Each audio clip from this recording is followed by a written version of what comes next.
or let's say within an African American community and want to hire people to work there. And although they are prejudiced toward that group of people, they might have an economic gain. Their friend might be just as prejudiced toward that same ethnic group, and they might want to avoid and actually at their place of business put in a practice of not hiring that person to actually work there. They're being very discriminating.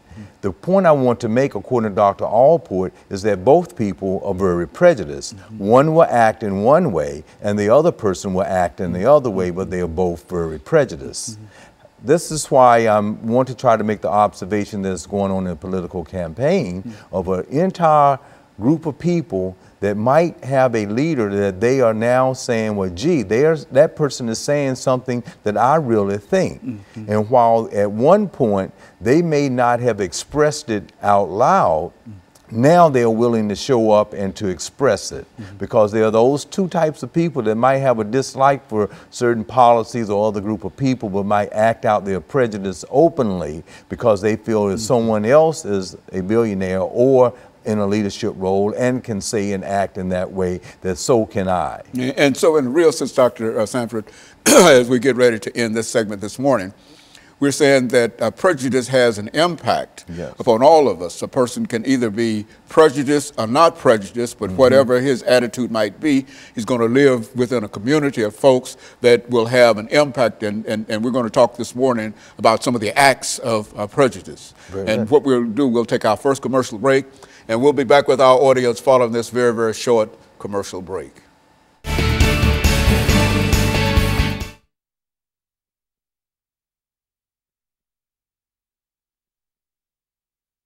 He has these 5 different acts of prejudice, and I want to kind of get through them. Then I want to be able to come back in that other segment and spend time and see what's going on with groups of people who might belong to a police force, that might be real cordial, might go to church to people, but they still might have that prejudice attitude, and they may not act in the church toward it, but they might be a police officer and see someone and then act in that way. Okay, and what I have to do is to bring us back into this second segment and let you give that out. You don't want to confuse me with too much information. Just those acts on prejudice. That's where you ended out. Yeah, the acts on. We're gonna come back. We're gonna hit it. And I was hoping I did an okay job in setting up how you can have two people, just in 2 different people. Yeah, well, that's 2 different they could be friends and one will act on it and discriminate. Everybody is impacted by prejudice one way or the other. That's it. You see, and so either you are or you know some of your friends are. That's right. And you have to deal with that. Very good. All set? Well, I think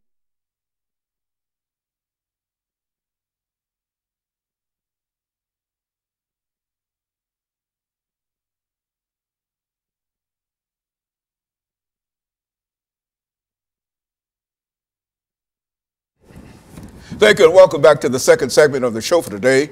The topic is Acts of Prejudice, Prescription for Racism, and the guest is Dr. EKSanford from Tennessee State University. And Dr. Sanford, during this second segment, let's give you an opportunity to lay out for our audience this morning some of the things that you consider to be acts of prejudice, and that will give us an opportunity to further lead this segment and then go into the next segment and develop some of the things that you're going to talk about during this segment. Okay. Yes, again, and a prejudice is a negative attitude that a person or group of people might have toward another, a dislike. And as we stated in the last segment, to kind of follow up just briefly, is that they might have this dislike and not really link that to the way they may think or feel or be unaware of it. Dr. Gordon Allport, in his classic book entitled The Nature of Prejudice, he has 5 different levels of acts of prejudice. The first one he calls, it's a funny word, he calls antilocution. And antilocution is just a word that he means that a group of people may gather and they might hear someone and they might say, well, yes, I really believe in what that person is saying.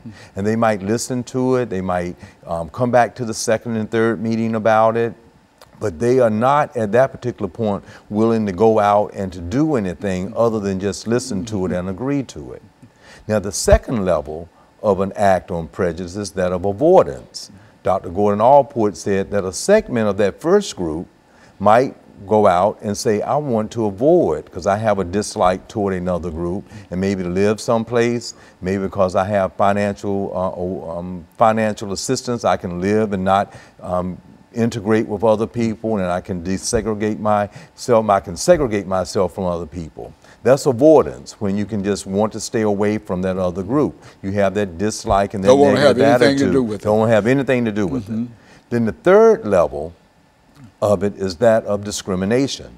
Now, I want you to see that second, you don't want to have anything to do with them, but you might not do anything negative against them. But that third level is a subgroup of people that might not want to have anything to do with the person, but they will actually discriminate against an individual. Find themselves in a situation where they have to deal with that group. Yes, is that what we're, that's right. Or if they have to hire, or if they are working in a particular place, they might see that a particular person is checked that they are of a particular ethnic group, and then they might do something that is discriminatory toward that group. So that's an act on prejudice, because you, in your mind, have this attitude about a person that you might not even know, but this dislike, and you might act on it in a very discriminatory way. We can look at history and our laws that at one time said that people that of a certain ethnic group would have to live in a certain area, they couldn't go to certain schools, and so an entire civil rights movement had to take place for those changes to come about. Even those that are listening might think, well, institutions just always wanted to be fair in having athletics, but a movement had to go to have a certain title to be changed for women to have the right to play sports, because they were discriminated against. So then he looks at the next level of acts on prejudice, is that a physical attack. Okay. That's when they have this negative attitude toward this other group, that they're not only wanting to avoid and to discriminate, but they're going to organize themselves to actually go out and to then physically attack another group. We might remember the dark history in America where the Ku Klux Klans may have gone out and burned houses down, crosses, very intimidating. And that was a physical attack. And then the fifth level is called extermination. That's an act of prejudice where you're so racist toward another group of people, you target them and try to really do away with the entire group. That's extermination. Physical extermination. Physical extermination. Yes, you were just clearly trying to do it, and we can see that's the reason of World War II, because of what happened in Nazi Germany. Those types of things occurred. So we have those types of examples of acts of prejudice that is within our society today. Now, what I wanted to try to share that for is simply this. Presently, we have a reoccurring pattern that exists within our society of different groups of people that might be a part of anti-locution, and they might work well with others, but when they go out into the workforce and they meet someone that might be a particular suspect, something in the subconscious might move them from the anti-locution to the whole idea of a physical attack. And then they might unwantingly shoot that person or kill that person. And they would see some things that really didn't happen to try to justify it. But this is the same type of incident when people get together and say, well, we're going to really go to a place in an organized way and do something to some people. So now we're in a society where some people are feeling victimized by this peculiarity of acts on prejudice that might be at the level of anti-locution, where they might do a little bit of the avoidance within the workplace and stay away, and then people there might leave with a certain feeling, and that person that avoided might not think they did anything toward that other person at all. And then they might even have a little discrimination that might be going on in the workplace, and everybody might meet and have a donut or coffee, but that person might get this feeling that they are not accepted. And now they will then have some of these acts of prejudice where they might move to then do some physical attacks because what they have personally felt is going on in their life, that they went to school, they tried to assimilate, they learned the language of the dominant group, they're dressing like the dominant group, and they're still not being treated fairly. And then they might go out and then be in a postmodernist age, have some thoughts about something they see in cyberspace, Facebook or whatever, that might make them make a decision to go out and do a physical attack about some other attack that was done against them.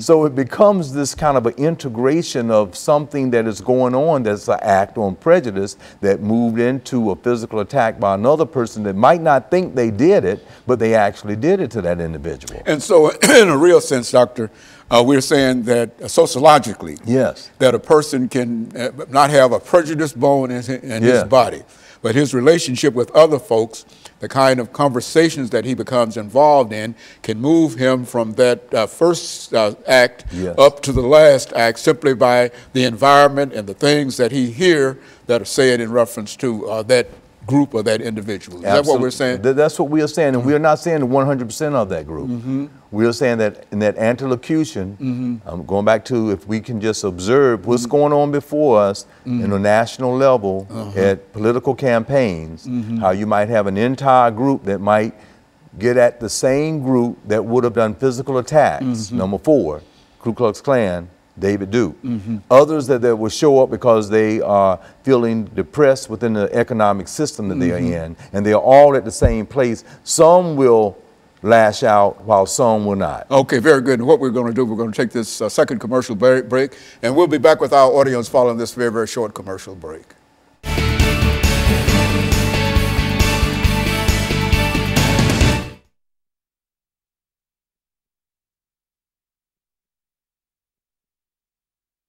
A situation where he might run across that first stage, and by simply being in that group, he can move from one stage up to another, from not knowing anything about him to now you want to kill him. Yes. Is that I said that's a real progression. And this is what I'm seeing with Donald Trump and his group. See, I don't think anything is wrong with Donald Trump. I think he knows that that group is out there, and then when he says that, his polls keep going up and up. So he started using that language over and over again. Make that's that as a point. That's a point. That's a good point. Yeah. Okay.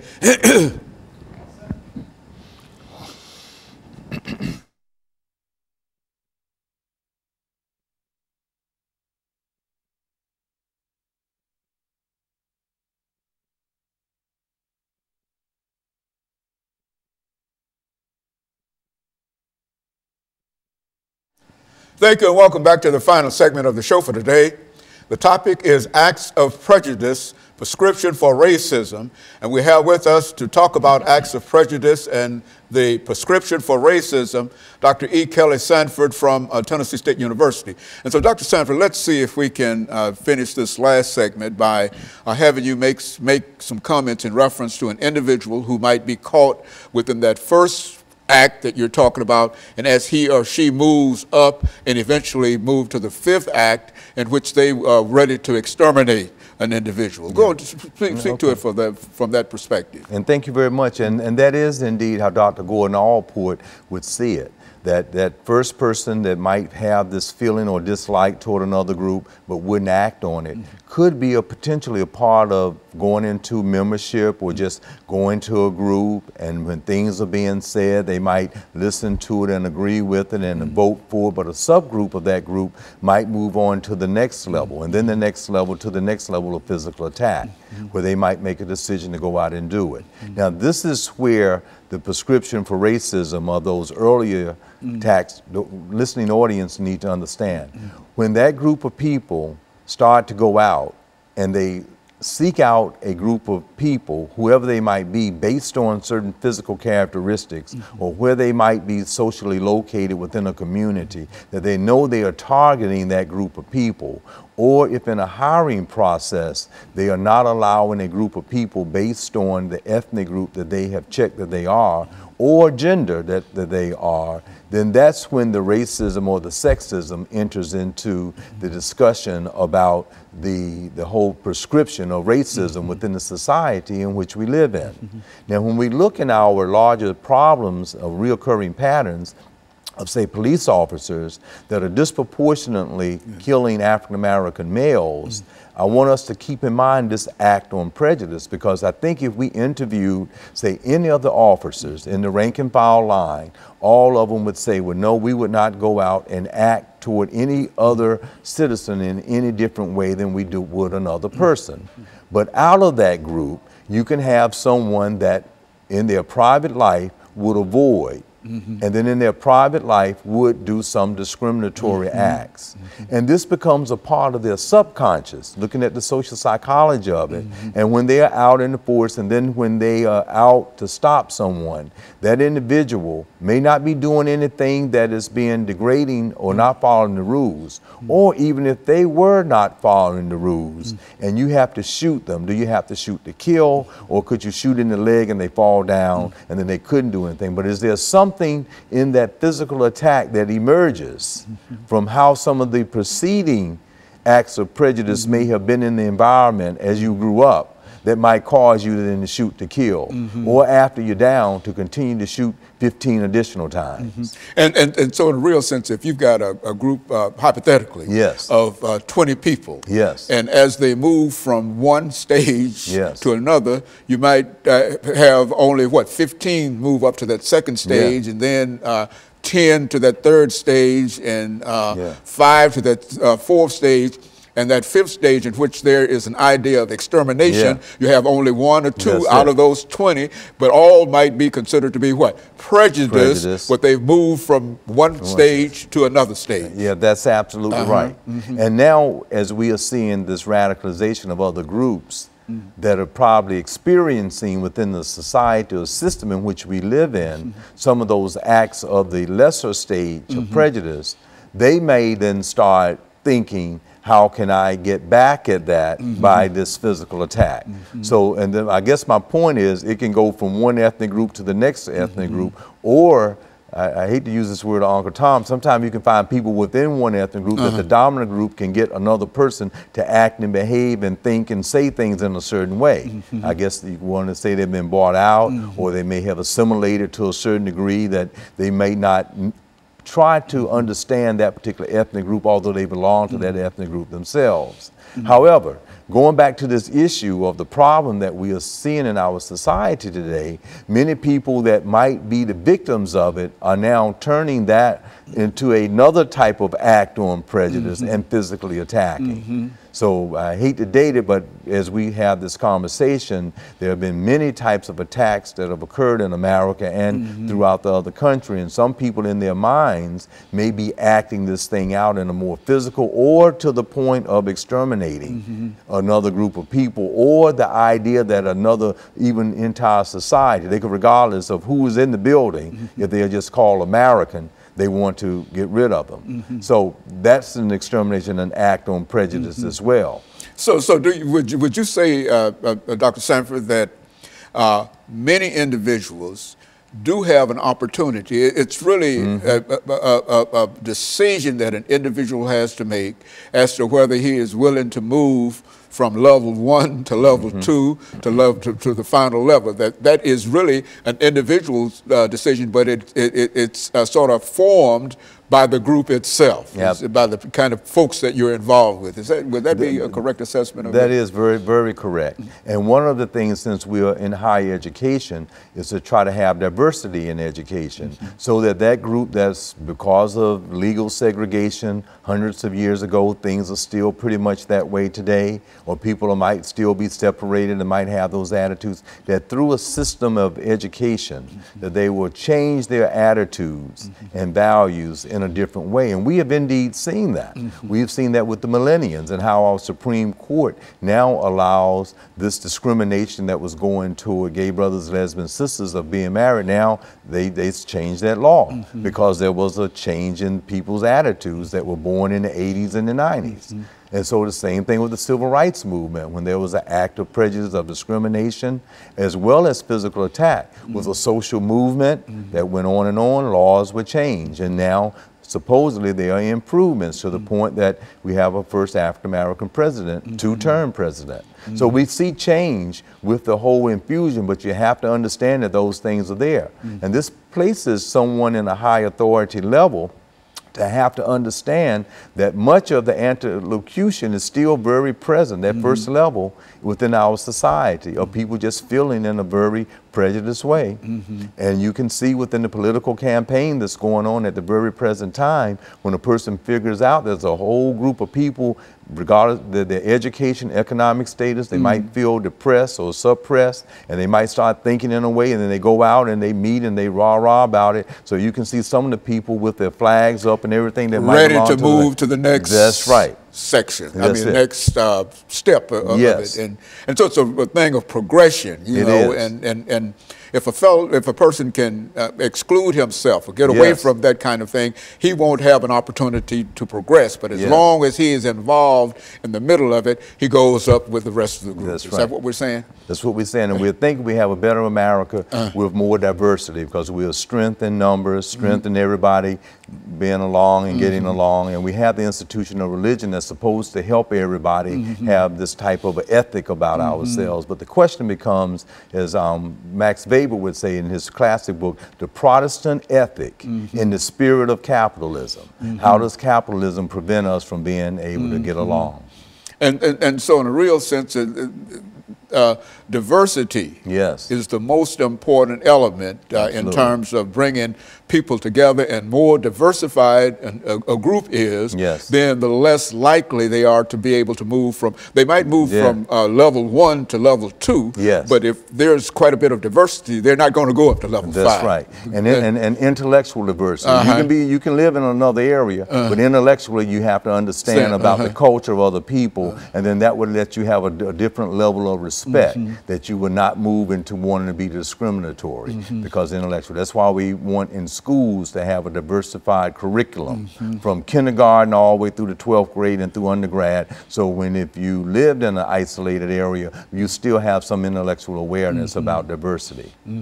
And Dr. Sanford, we're getting ready to end this show for today, but let me thank you for bringing that excellent information, because I think that it sort of demonstrates some of the things that we see. The more people become involved with discrimination, the more they are likely to not have any problems with discrimination. But if they become involved with diversity, they're going to become more diversified. You see, and I think that's good information, and I appreciate it. And I thank you. And let me encourage our audience to tune in again next week for another informative edition of Comments. Thank you, and good morning.